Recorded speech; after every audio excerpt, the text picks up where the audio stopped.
चलो मित्रों चैप्टर 1 आंकड़ाशास्त्र में આપણે 1.1 ચાલુ કર્યું છે તેમાં આપણે પહેલો દાખલો જોયો તો બીજો દાખલો આપણે આજના વિડીયોમાં જોવાનો છે તો વિડીયો ચાલુ કરતા પહેલાં હજી ચેનલને સબસ્ક્રાઈબ ના કરી હોય તો જલ્દીથી ચેનલને સબસ્ક્રાઈબ કરો અને નોટિફિકેશન પર ક્લિક કરો કે જેથી કરીને આપણે કોઈ પણ વિડીયો મૂકીએ તો સૌથી પહેલાં તમારી પાસે આવે તો આજનો વિડીયો ચાલુ કરીશું। એક ફેક્ટરીમાં 50 કારીગરોના દૈનિક વેતનના નીચે આપેલ વિતરણનો વિચાર કરો। યોગ્ય રીતે ઉપયોગ કરીને કારખાનાના કારીગરોના દૈનિક વેતનનો મધ્ય શોધો।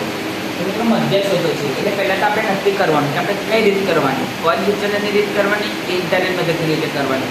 તો મેં તમને કાલે પણ કીધું હતું કે જો વર્ગ લંબાઈ સમાન હોય, ડિફરન્સ સેમ હોય તો આપણે કઈ રીત કરવાની, પદ વિચલનની જ રીત કરવાની, અને વર્ગ લંબાઈ અસમાન હોય તો આપણે કઈ રીત કરવાની, ધારેલ પદ્ધતિની રીત કરવાની। આ તો તમે યાદ રાખશો તો તમને દાખલા એકદમ સરળ રીતે આવડી જશે। તો પહેલાં આપણે એકાના સરવાળો કરીશું તો કેટલા આવે છે 50। તો એક્સઆઈ કઈ રીતે શોધવાનો, બંનેનો સરવાળો ભાગ્યા 2। તો ચલો બંનેનો સરવાળો કરી આપણે ભાગ્યા 2।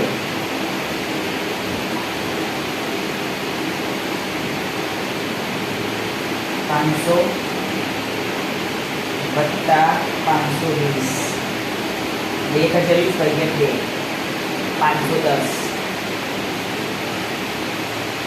520 વત્તા 540 ભાગ્યા 520 તો ડિફરન્સ કેટલાનો છે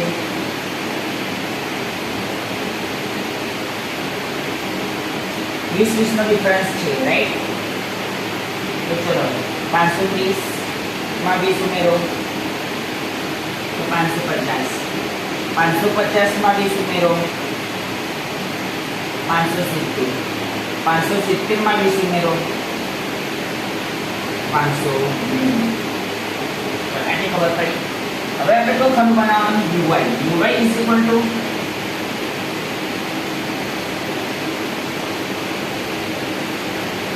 xi minus a/h। સૌથી પહેલા આપણે જે સંખ્યા x માં આપણે કોઈ પણ સંખ્યાને ધારી લઈશું, વચ્ચેની સંખ્યા ધારવાની। એટલે આપણે આના બરાબર a ધારીએ 550 a ધારીએ છે એની સામે ખંડ એક 0 મૂકી દેવાનું। મેં તમને કાલે જ કીધું હતું કે પદ વિચલનની રીતમાં આપણે 0 મૂકીએ તો એનું પછી મૂકવાનું -1 -2 નીચે 1 અને 2 કરવા બેસવાનું જ નહીં। ચલો fi uy એટલે fi અને uy નો ગુણાકાર। તો ચલો 12 ગુણ્યા -2 એટલે -24 14 ગુણ્યા 1 તો 14 પર -14 8 ગુણ્યા 0 તો 0 કેટલી કોઈપણ સંખ્યાને 0 વડે ગુણીએ તો જવાબ શું આવે 0। 6 ગુણ્યા 1 તો 6 10 ગુણ્યા 2 તો 20।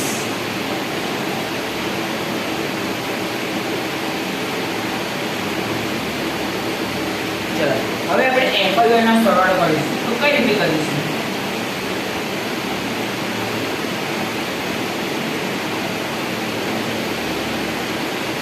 પહેલા તમે જેટલી સંખ્યા 0 ની ઉપર જેટલી સંખ્યા છે એનો સરવાળો કરીશું કે તો માઈનસમાં આવશે।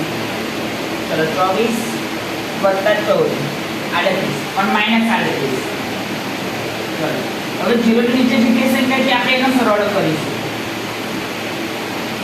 26। હવે જુદા જુદા ચિહ્ન છે શું કરવાનું, બાદબાકી -38 વત્તા 26 શું આવે -12।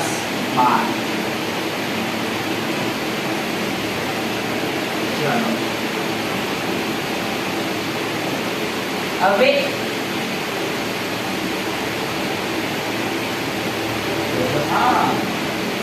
ફોર્મ્યુલા શું છે કે x bar is equal to a plus sigma fi uy અપન સિગ્મા fi ગુણ્યા h। તમારે આ કોષ્ટક બનાવ્યા પછી તમારે એક રીતે છોડી દેવાની અને આ સૂત્ર લખી કાઢવાનું અને સૂત્રના આધારે તમારે લખવાનું કે જો x બાર એટલે મધ્ય, x બાર એટલે શું મધ્ય, એ તો આપણે શોધવાનું છે। તો ક્વેશ્ચનમાં a ઇઝ ઇક્વલ ટુ આપણે ધારેલા છે 550 sigma fi uy -12 sigma fi 50 h 20 એટલે ડિફરન્સ કેટલા જેટલા ડિફરન્સ એ આપણે લખવાનું। તો ચલો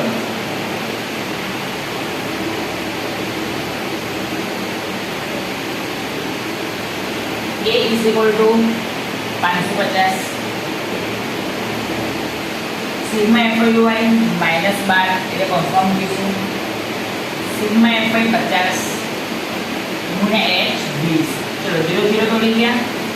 550 પ્લસ માઇનસ માઇનસ એટલે 12/5. 550 માઇનસ 12/5 કરીએ પોઈન્ટમાં 10.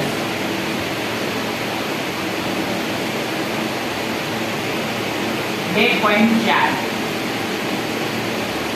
એટલે 550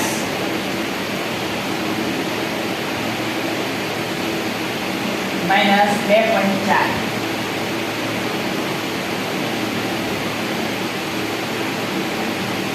547.6.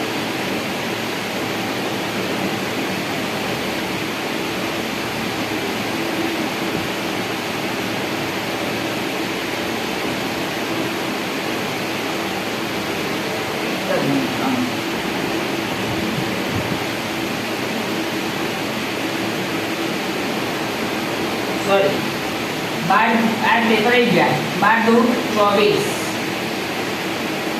છેદમાં 5. ચલો હવે 24/5 કરીએ.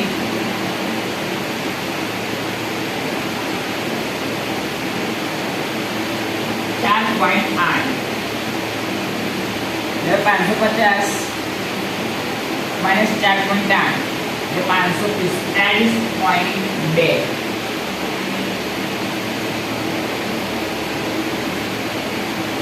લખીશું કે આમ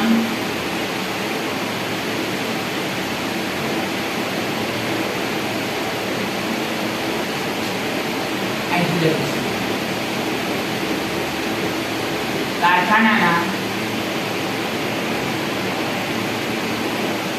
કારીગરોના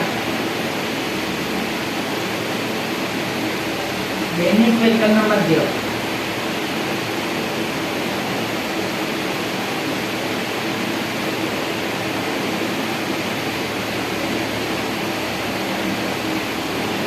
$545.2 છે.